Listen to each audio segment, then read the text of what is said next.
I still can't believe how everything blew up at Thanksgiving. I mean, it was one of those scenes you see in a bad family drama, only it was real, and I was smack in the middle of it, holding the smoking gun. My mother, bless her heart, but she has a way of turning a casual question into a loaded accusation. So there we were, carving the turkey, and the subject of my sister, Clara, and her impending bundle of joy comes up. That's when Mom hit me with it right across the mashed potatoes. Why didn't you come to your sister's baby shower, Sarah? It meant so much to her and you just weren't there. It was rude. The whole table went quiet. You know that kind of sudden, heavy silence where you can hear the ice melting in the water glasses. I remember looking down at my plate, taking a deep breath, and then looking straight at my mother, past my sister, Clara, whose eyes were suddenly wide with a sort of panicked innocence. And I said it, the words felt heavy and final as they left my mouth. I had mine too, Mom. You were invited. You, Dad, Clara, everyone. The way my mom's face crumbled from judgment to pure, confused shock is something I'll never forget. Before anyone could even process that, she snapped back with the line that was the real match to the powder keg. Don't be ridiculous, Sarah. We never got anything. We didn't even know you were pregnant until a month ago. If you had a shower, we certainly weren't invited. That was the moment. That was the point of no return where I decided enough was enough.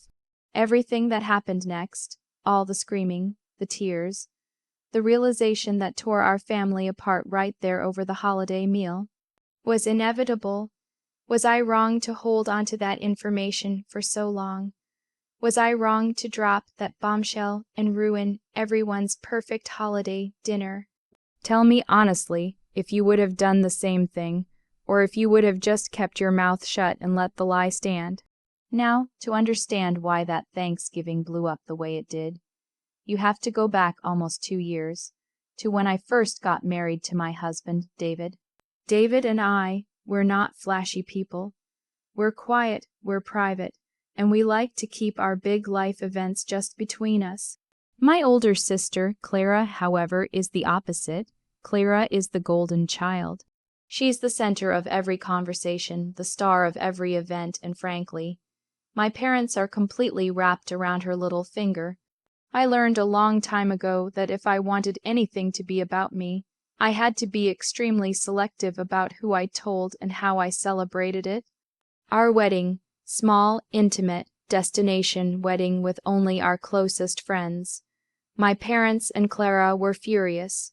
They wanted a big, traditional church wedding that they could invite the entire town to.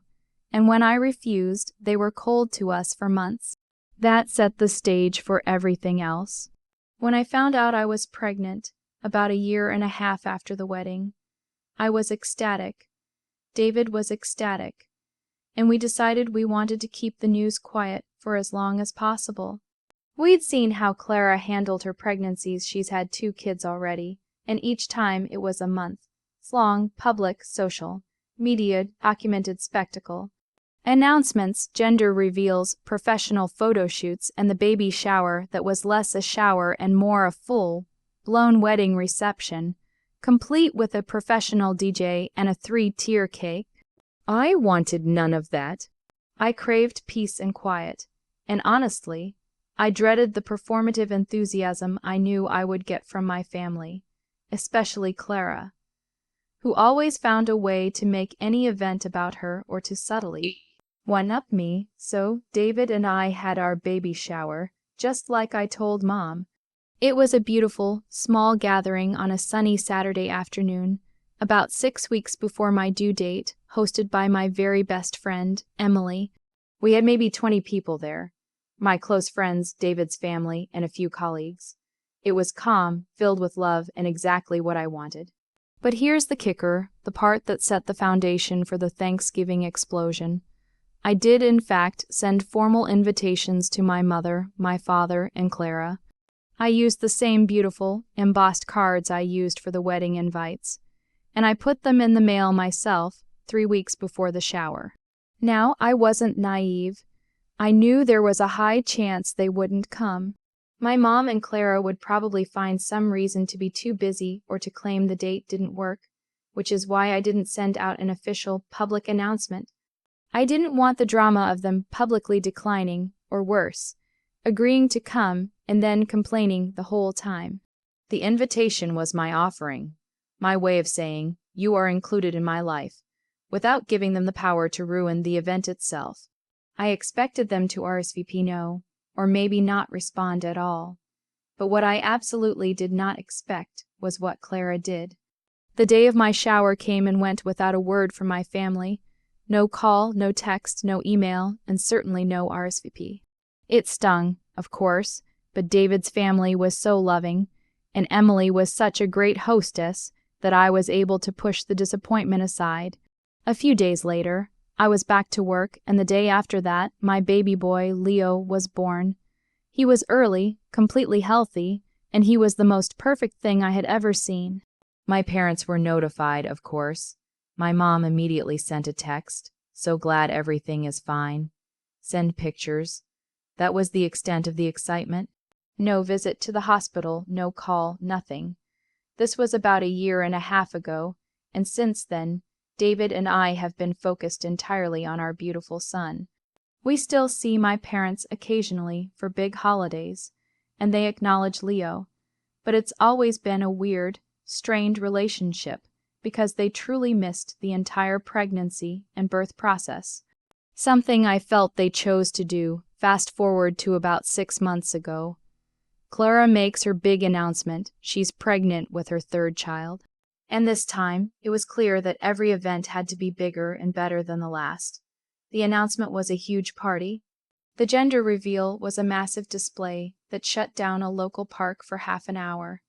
And the baby shower, the one Mom was asking about at Thanksgiving, was an event worthy of a society wedding. It was held at a prestigious country club. They had a live band, and there were over 150 guests. Naturally, my parents were totally consumed by it. Every conversation for the past 6 months had been about Clara's upcoming shower, Clara's nursery, Clara's cravings. It was exhausting, and it made me reflect on my own experience and how neglected I felt, not just during the pregnancy, but for everything. I did not go to Clara's shower, and honestly, I didn't want to. I was invited, but I RSVP'd no. I simply wasn't willing to sit there and watch my sister bask in the glory of an extravagant celebration, while my own humble, meaningful shower had been completely ignored by the same people. My absence, of course, became a talking point, and that's why Mom brought it up at Thanksgiving. She thought I was being petty or jealous or unsupportive. She had no idea how deep the well of resentment went, or what had really happened with my shower. And that's the crucial turning point, the moment I had to decide whether to tell them the truth and risk the fallout, or just swallow my anger and pretend I was the bad guy. I was looking at my mother, who genuinely seemed hurt by my supposed lack of support for Clara. I was looking at my sister, whose forced smile and wide eyes were a dead giveaway that she knew something was up. She was nervous, and I thought about all the times she'd been put first, all the times my life events had been overshadowed, and all the quiet love I poured into my own small family that was always met with cold indifference from my side. That was it. I was done being the quieter, less important daughter. I was done being the one who had to be grateful for a text message while Clara got a lavish party. So that's the situation I was in, and I had to make a choice. I could have just said, I was busy, Mom, and let the tension pass.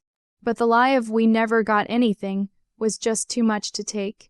It made me sound like I had completely neglected my own family, or that I had intentionally excluded them. That was the last straw. I had to defend myself, and in doing so, I had to expose the person who had orchestrated the lie and manipulated my parents' perceptions of me. Before I tell you what happened next, what I did, and how I finally revealed the shocking truth that shattered my sister's facade, I want you to pause and comment below what you would have done in my shoes. Would you have let it go? Or would you have completely exposed your sister right there at the family holiday? I'm genuinely curious what you guys think, because in that moment, all I could feel was a burning need for justice. My mother's challenge, "We never got anything," was the trigger. I knew exactly what she meant. She meant she never got the invitation, which meant she couldn't possibly have RSVP'd or sent a gift, which meant I had to be lying about having a shower or inviting them. But I wasn't lying.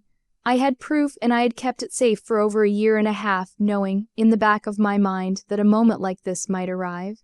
I excused myself from the table, trying to keep my voice even, though my hands were shaking. I said, "Hold on, Mom, I actually brought something with me today, just in case." Everyone was watching me, their eyes following me as I walked into the living room where my coat and purse were.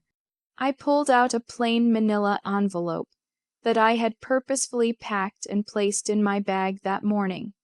I had prepared. I walked back to the dining room, the envelope feeling heavy and significant. I didn't say anything. I just stood at the head of the table, and slowly, deliberately, I opened the envelope. Inside were 4 pieces of paper. The first 2 were the original registry printouts, showing the list of gifts purchased off our baby registry. The last 2, however, were the truly damning evidence. I gently placed the first one in front of my mother. "This," I said, my voice barely above a whisper, "is the tracking information and the delivery confirmation for the package containing my mother and father's gift from the registry. It was delivered the day after my shower." Mom was squinting at the paper, her glasses perched on her nose. The delivery address was correct. The time was noted, and next to the line that said "signature required," there was a clear, scanned image of a signature. My mother's eyes darted from the paper to Clara, then back to the paper, but "This is a package," she stammered. "It says signed for. We never got a package." That's when I presented the second piece of paper, the one that completely shattered the silence and the family's peace. It was the delivery confirmation for Clara's gift. Same process, same tracking information, same delivery address, the one where my parents and Clara still live. And right next to the line for the signature, there it was. I pointed a shaking finger at the signature line on both documents, the one on the mom and dad package and the one on the Clara package. "Look closely at the 2 signatures, Mom," I urged her, my voice rising a little now.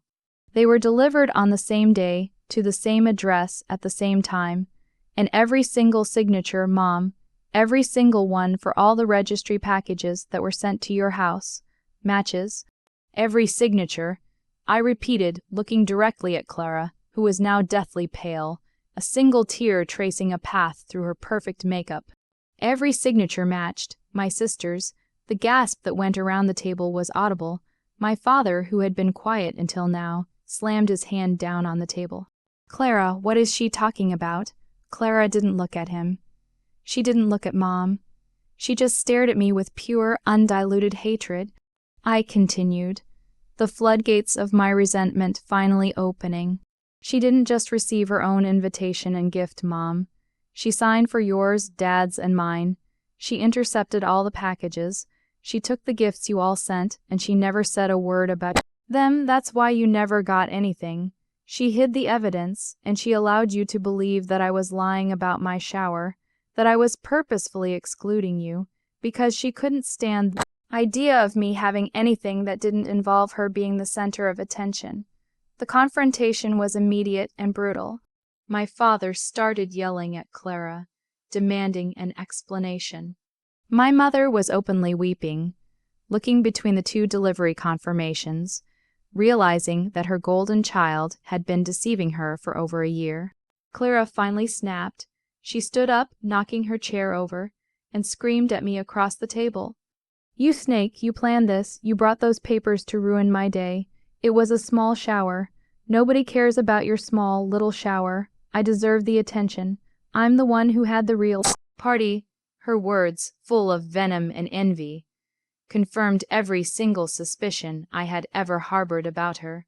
It wasn't about the gifts. It was about the lie and the manipulation. It was about her need to control the narrative, to make me look like the bad guy, and to ensure that her own upcoming shower would remain the only legitimate celebration in the family. The aftermath of that Thanksgiving was a complete and utter mess. My parents, reeling from the realization that their favored daughter had actively lied to them for months, were devastated. They forced Clara to confess everything. It turned out she hadn't just intercepted the gifts and the invitations. She had been opening my mail for years, ever since I moved out, claiming she was just checking for anything important. My baby shower invitations, the ones I had personally mailed, she had taken out of the mailbox, destroyed, and then disposed of the physical gifts that were sent. She later admitted, through tears and weak excuses, that she was jealous. She was jealous that I had kept my pregnancy quiet, that I had a small, happy wedding, and that I was finding peace and happiness outside of her control and the family spotlight. She wanted me to have the drama, the big, messy event, and when I chose not to, she decided to punish me for it by making me look like the cruel daughter who excluded her own parents. The immediate consequence was that the much-anticipated, lavish country club baby shower for Clara was canceled by my father. He refused to pay for a party celebrating a daughter who was so manipulative and cruel to her own sister. My mother eventually came to me, sobbing, and apologized profusely for not believing me, for accusing me, and for always favoring Clara. They actually went out, bought the gifts that were stolen, plus a few extras, and came over to our house to spend a quiet evening with Leo, finally treating me with the respect and attention they should have given me a year ago. Clara and I have not spoken since that day. The exposure was public and humiliating for her, and she has completely cut herself off from the family, unable to deal with the loss of her golden child status. She had her baby alone, and while my parents occasionally send her texts, the trust is gone. Our family is different now. It's quieter, more fractured, but in a strange way. It's also more honest. I finally feel seen, and my parents finally see Clara for who she is, a deeply insecure, manipulative woman who used their favoritism to hurt me. It's a painful way to find peace, but the truth, as they say, always comes out. I didn't ruin Thanksgiving. The lie did. I just brought the light. The moral of the story, I suppose, is that you can't let someone else dictate your worth or your truth, even if they are your own sister or your own family. The lie that my parents never got anything was designed to hurt me, to isolate me, and to confirm the family's long-held belief that I was the selfish, unsupportive daughter. By holding onto those signed delivery confirmations, I held onto the proof of my innocence and her guilt, and when the time was right, I used it to defend my own family and expose the manipulation that had poisoned our relationships for years. It was a brutal way to spend a holiday, but it was necessary for my own sanity and the future of my relationship with my parents. Like this video if you were on my side in this messy situation.